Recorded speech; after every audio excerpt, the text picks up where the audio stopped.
तो अभी मैं आपको पहले अपना ऑर्चर्ड दिखा देता हूँ।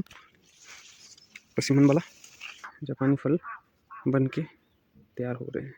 यही है जो इतना छोटा सा, ये देखिए, ये आपको दिख रहा है। तो इस स्टेज पर आप कर सकते हैं कोई टॉनिक, मल्टीप्लेक्स की भी आती है, इफ्को की भी आती है, तो उसको भी डाल सकते हैं। नमस्कार किसान बागवान भाइयों, कैसे हैं आप सब? उम्मीद करता हूँ कि सब बढ़िया और स्वस्थ होंगे। तो आज हम अपने ऑर्चर्ड पर ही हैं। देखिए सामने आपको अपने परसिमन के करीब 8-9 साल के प्लांट्स दिखाई दे रहे हैं। तो किसान बागवान भाइयों, आज की जो हमारी पर्टिकुलर वीडियो रहेगी वो हमारे सब्सक्राइबर भाइयों के कहने के कारण बन रही है। तो उनका कहना क्या है कि भाई, जो जापानी फल होता है इसमें फ्रूट कैसे बनता है, आप कृपया हमारे साथ ये शेयर करिए। तो आज की वीडियो कहीं ना कहीं थोड़ी सी इसी के रिगार्डिंग रहेगी किसान बागवान भाइयों। देखिए किस तरह से आपको अपने परसिमन के प्लांट्स दिखाई दे रहे हैं चारों तरफ। ये देखिए, ये है उधर, ये है इस पलम के ठीक पीछे। ये देखिए, ये है, जूम करके अगर मैं दिखाऊं, ये देखिए, ये रेड बूट प्लम है सामने। तो ये है, देखिए, एक और परसिमन का प्लांट। तो इसके ठीक नीचे से अगर हम देखें तो 2-3 प्लांट इसके उधर भी है। देखिए, ये आप देख रहे हैं, ठीक इसके पीछे भी आप देख सकते हैं। तो इसी के हमारे पास 50 प्लांट हो चुके हैं। तो किसान एवं बागवान भाइयों, आज की वीडियो में मैं आपको बताऊंगा कि हम और हमारे यो परसिमन के प्लांट में कहाँ फ्रूट लगता है, जो कि हमारे सब्सक्राइबरों के कहने पर ही मैं ये वीडियो बना रहा हूँ। तो थोड़ा सा नज़दीक अगर लेके चलूँ मैं आपको, तो अभी आप देखेंगे कि इसमें कौन सी स्टेज है। ठीक है, देखिए, पर्टिकुलर टहने की हम बात करें, ये देखिए, उधर से लेकर भी अगर आप देखें जहाँ से आया है, इसमें अभी कुछ भी नहीं है। ये देखिए, ऊपर भी आप देख सकते हैं।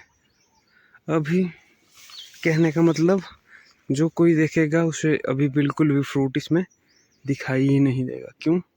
क्योंकि अभी हमें थोड़ा और टाइम चाहिए इसकी फ्रूटिंग के लिए, क्योंकि हम थोड़े जल्दी इसको देख रहे हैं।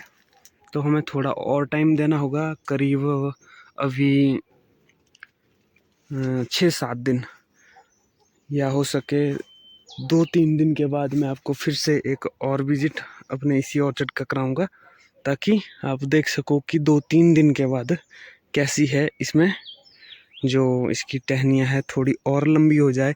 करीब जो मेरा एक्सपीरियंस है, जब इसमें फ्रूट आना शुरू हो जाता है, मतलब नई स्टार्टिंग की ग्रोथ में, तो करीब जो ये डंडी है, देखिए ये डंडी है, यह डंडी या ये डंडी कह लीजिए, यह नई डंडी है। देखिए, जैसे यह आपकी 4 इंच मिनिमम होनी चाहिए, 4 इंच से ज़्यादा ही हो तब हमें इसमें कहीं ना कहीं फ्रूटिंग का पता लगेगा। ठीक है, तो 3 दिन बाद हम आपके सामने पुनः उपस्थित हुए हैं, कुछ इस तरह से। देखिए, तो अभी मैं आपको पहले अपना ऑर्चर्ड दिखा देता हूँ, परसिमन वाला। ठीक है, तो ये हम आगे आगे चल रहे हैं। देखिए, तो किसान बागवान भाइयों, अभी मैं आपको आज के दिन की स्टेज बताता हूँ कि कैसे हैं। पर्टिकुलर कोई भी टहनी में अगर पकड़ूँ तो ये देखिए, ऊपर जाती हुई टहनी। तो इसमें टहनी में आप देख पा रहे होंगे कि इस पत्ते के पीछे कुछ तैयार हो रहा है। देखिए, इसको परसिमन कहते हैं। देखिए, कहीं में बिल्कुल नया जो ग्रो हो रहा है उसको भी दिखाता हूँ। देखिए, ये भी है, देखिए, बिल्कुल खुले में आप देख सकते हैं, साफ दिखाई दे रहा हमें। ये देखिए, अब आप पूरे पेड़ में ही देख सकते हैं। क्या हुआ कि मैंने कहा था कि करीब 3-4 इंच डंडी बड़ी हो। देखिए, ये देखिए, इधर से 3-4 इंच बड़ी हो गई है। ठीक, कुछ इस तरह से देखिए, हर एक इसमें अब देखिए जापानी फल बन के तैयार हो रहे हैं। यही है जो इतना छोटा सा, ये देखिए, ये आपको दिख रहा है। ये देखिए ये नए नए तैयार हो रहे हैं। देखिए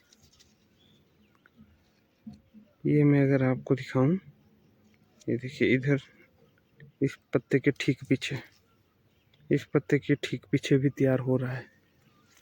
तो इसी तरह हर एक इसमें देखिए जापानी फल हर बार नई टहनी पर आता है। जैसे ये तो हमने डंडे काटे हुए थे और इन ही डंडों के ऊपर देखिए ये है पिछली अभी फरवरी का कट और अभी अप्रैल लगा हुआ है। तो ये देखिए जो इधर देखिए पत्ते के पीछे इधर भी आप देख सकते हैं बिल्कुल हल्के हल्के से ये फटना शुरू हो चुके हैं। तो किसान बागवान में कुछ इसी तरह से क्या होता है कि जो परसिमन में फल लगना शुरू हो जाता है। ठीक है, मैंने काफ़ी अच्छी तरह से और बिल्कुल नज़दीक से आपको दिखाया है। बाकी आप ये प्लांट देख सकते हैं कि कितना विशाल बड़ा है, बिग। ये देखिए उधर से परे भी अगर जूम करके अगर आपको दिखाऊं मैं, ये देखिए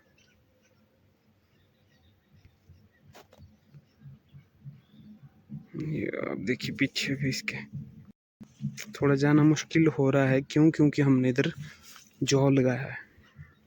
ये आप देख सकते हैं। देखिए अब परसिमन में फल लगना बिल्कुल शुरू हो चुका है।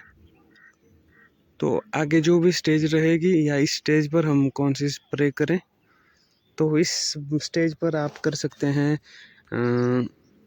कोई टॉनिक, जैसे मल्टीप्लेक्स की भी आती है और साथ में जैसे एप्पल स्पेशल वाली जो हमने प्रीवियस वीडियो में डाल दी है पिंक वर्ड पर।